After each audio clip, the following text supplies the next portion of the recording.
Hi everyone, sorry I've been quiet lately. I've not actually had many book related videos to do and I haven't really been up to doing a tag video. So today is a book review because yay, I finished a book! The book in question is Cogheart by Peter Bunzel. This is actually a reread. I read this about 2 years ago. I had a friend, hi Amy, who wanted to know if I'd done a review on it.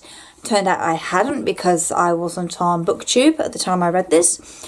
And I thought, hang on, I can't actually do a honest review because, as usual, once I've closed a book, I tend to forget what's in it until I open it back up again. So I reread it so I could do a proper review on it. The story follows Lily and Robert, who are two young children, as they get mixed up with a pretty nasty piece of work who wants the secret of the Cogheart, a perpetual motion machine. And this is set during the Victorian era, but in this world there are airships and clockwork mechanicals and mech animals as well. And one of the main characters is Malkin. He is a mechanical fox and he's so much fun. I would defy anyone not to want a mechanical fox by the end of this book. He's very adorable, very sassy. For someone who's effectively made of cogs and springs, he has a full life, which is great. This book is aimed at 8 to 12-year-olds. That's middle grade if you're in America. So the plot is fairly straightforward. There aren't too many unexpected twists or turns. And if you paid attention, you would pick up very quickly who is trustworthy, who is not trustworthy. And some of the plot details are very circumstantial. There is a point at the story where they have decided they need to get to London. They have no means of getting to London, and then they suddenly meet someone who will take them to London. So, very circumstantial. But having said all that, this was a very enjoyable adventure story following a Victorian tomboy who just wants to get on with life. She's very much an advocate for mechanical rights, and mechanicals in this world are effectively treated as dirt. So, take from that what you want. But she's very much for standing up for them, for treating them like people. She stands up to bullies. She's in a girls' boarding school at the start of this and obviously does not fit in because she doesn't want to be a lady. She wants to be herself. She wants to play with cogs, talk with her mechanicals, read penny dreadfuls and just enjoy life and have adventures. And that's very much what she ends up doing in this book. Robert, on the other hand, he's the son of a clockmaker, but unfortunately he's not very good at the trade. Try as hard as he might, he will never have the dexterity that his father has, and he feels like he's letting his father down. He's very quiet, he's shy, he just wants to keep his head down and do his best. And for him to step up and actually take charge almost of his future, due to circumstances beyond his control, but it's nice to see him develop from this quite nervous young boy into someone who's more confident with who he is, who is aware that he can make mistakes and learn from them, that it's okay to be afraid, but that fear can be mastered. And I quite liked him a lot as a supporting character. He was pretty identifiable as a kid of that age. For me as a reader, remembering what it was like to be a child, and all the insecurities and fears you have about life. So Robert is quite an identifiable character. Lily, on the other hand, because she is this more tomboy Victorian girl, I find her a bit harder to relate to, I think. She reminds me very much of Fanny from Fanny and the Monsters by Penelope Lively, who was a Victorian girl who wanted to be a paleontologist and was really into dinosaurs and kept being told, no, you can't do that.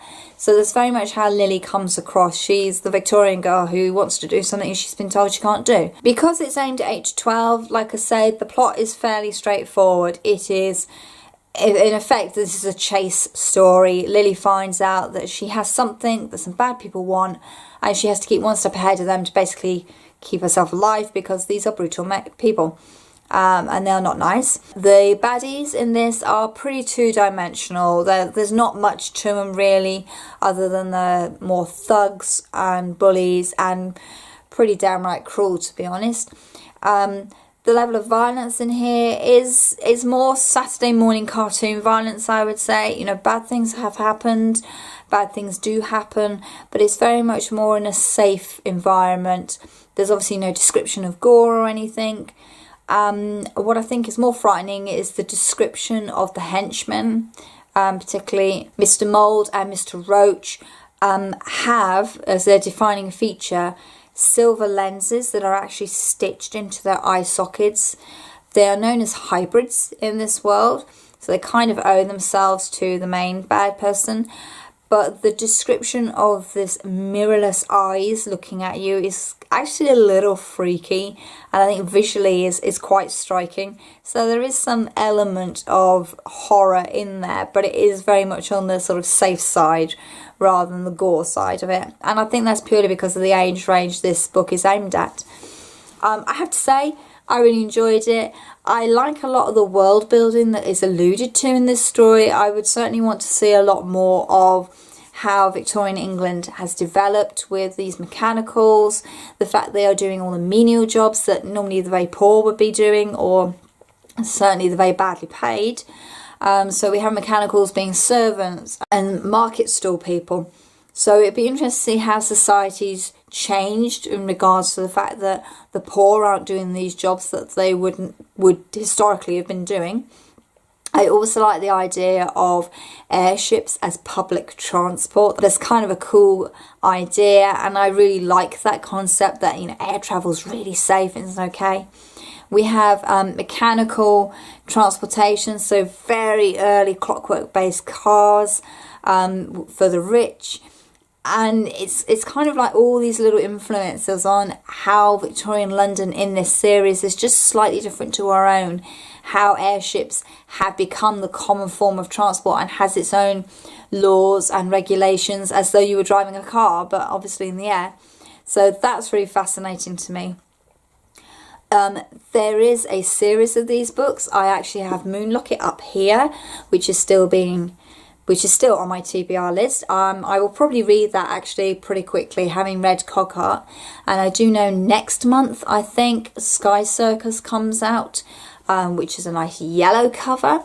So I'm looking forward to seeing that and seeing how things progress a little bit more. What I will say is I do love the covers. They are really sort of animated, but in a classic style, which, you know, makes sense because Peter Burnell worked in animation before he started writing.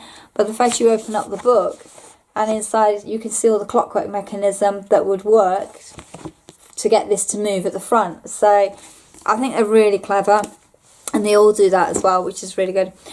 So Cogheart by Peter Burnell. I really liked it. It's a historical sci-fi with some elements of steampunk or cogpunk, if you want to be slightly more accurate, with a spunky, feisty tomboy and a shy, quiet young lad and a sassy fox.